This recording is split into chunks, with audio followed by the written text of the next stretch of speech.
Floor trap ni RM2.90 je. Bifold Vitality yang plain RM259 je. Ni pula 5 item RM388 je. Memang berbaloi sangat. Inilah dia mid-year clearance sale yang sedang berlangsung di Excel Gain Hardware di Lobak Seremban. Kat sini ada pelbagai pilihan barang rumah. Dari keperluan bilik air, dapur, pintu, sinki, kipas sampailah aksesori rumah, semua ada.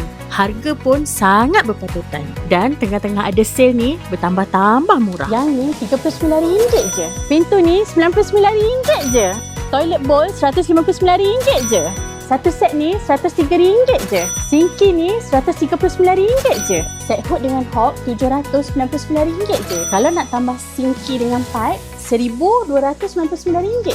Rain shower pun ada banyak pilihan. Shower RM200. Dan kipas ni pula RM109 je. Sale sehingga 18 Julai je tau. Don't miss out.